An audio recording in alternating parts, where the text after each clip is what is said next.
Welcome back, guys. Fahir here from awesometoots.com. And when we were talking about functions, we saw that we have functions that can return values.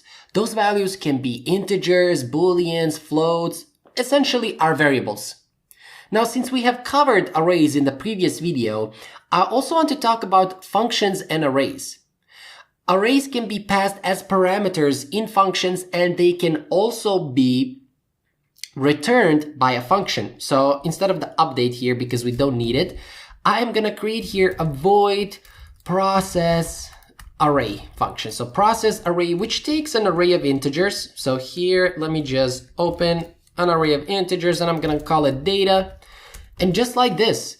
And this works. As you can see, we have no errors. If I go here, we don't have any errors. This is going to go away. This is not index out of range exception. This is from the previous video. Do not worry. And yeah, this is totally legit. And we can go here and we can now do something like for int I is equal to 0. As long as I is less than data.length, we can increment I and process this array. Now, if the array is not initialized, which we are going to assume that we did not add any values, so the default values to the array elements is 0, we are simply going to say data and the element at index I is equal to random. So random.range 0 and 100, just so that we give some value, and then we are going to say print and print that to the console. So the value is plus data and the element that's at index I. And now we can go in the start function, and here we can create that array. So we can say int array, and I'm going to call it my data. And of course, we can also name it data. So we can name it data. It does not matter how we name it right here. It does not affect this variable right here. So I'm going to call it data is equal to new int array of 10 elements. And now I can simply call here process. So process array, pass our data, and voila, just like that, magic happened, and this works. So it's gonna happen, or what is gonna happen is that we are gonna take this array data, which is this one, and process it here. Now don't be confused that I named this here data and I also named this data. This parameter here has nothing to do with this variable right here. This is just the name of the parameter that you give it. You can give it data, you can give it u1, you can give it however you want to give, but it does not have anything to do with this right here. So don't worry about it. Don't be confused. So parameter names depend on you and they don't have nothing to do with this. And now we are simply creating our own data array and passing it as a parameter here. And if I go here and hit the run button, let me just run our app and we're going to see the value is 28, 34, 21, up to the last value. I don't want to read all of this right here. But the point is that we can process these arrays inside of functions and we can pass them as parameters. Now we can also return them back. So we can create here another one. And I am simply going to comment all of this out, or actually remove that one and comment this out. And I'm going to call this one process arrays. But instead of void, we want to return an array of integers. So I'm going to call here or type an array of integers, and I'm going to call process arrays. We are actually going to take some parameters, and that's going to be our int data like this. So int data, and we need a return statement. So we are going to return our data array. So I'm going to say return data like this.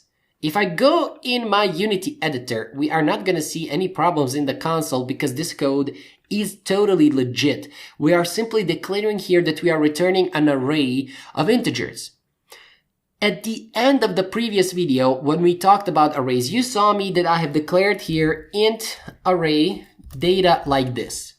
This is totally cool and legit. We can do it, but this array has no value. This array is empty. It does not even have a single element. It's not even initialized. If we try to use it, we will get an error because we did not type it's equal to new and how many elements and so on and so forth. So what we can do all of that inside of this function right here. So I can do something like this. I can go here and take this data element or data parameter and can say data is equal to new int array of 10 elements, and I can process it. I'm gonna copy this for loop, paste it right here. Let me just uncomment everything and put it here like this.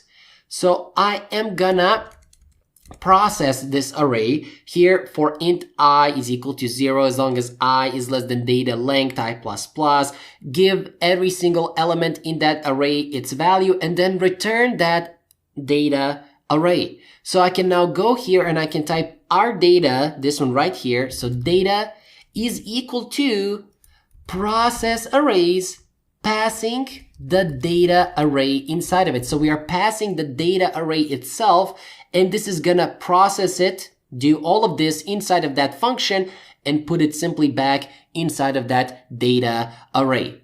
If I try this now, so if I simply copy this for loop, and we can do it because the name of our array is data, so this is totally legit. If I try to simply print that, so I don't want to reinitialize it, but I only want to print it, I'm gonna copy the line of code below and simply put it here, and I only want to print everything. So I can go, and this is gonna work. So if I hit the run button, notice the value is 97, 49, 81, so on and so forth. If we try to do this without initializing the array, I'm gonna comment the line of code here, and it is not gonna be run by the compiler. Clear the console right here, run our app, and bam. Object reference not set to an instance of an object. Don't worry about this too much. We are gonna cover it when we start talking about classes and objects, but essentially this means that we have simply declared this array data right here. We did not initialize it. We did not give it any value. We did not type is equal to new int of 10 elements or 30 elements. And that's the reason why we get that error. And this is why I have created this function so that we can pass our data array inside of it, create it here, process it here, and simply return it back and put it inside of this variable. And now we can process it as a normal array. So in short, this was about functions and arrays, and showing you that not only regular variables like integers, strings, booleans, and floats can be returned by a function or passed as a parameter. We can also return arrays. We can pass arrays. And yeah, you just saw it. And again, I'm telling you, this is not only limited to integers, but I'm using integers as an example. You can do this with strings, with booleans, with floats. The same concept applies like I just did here.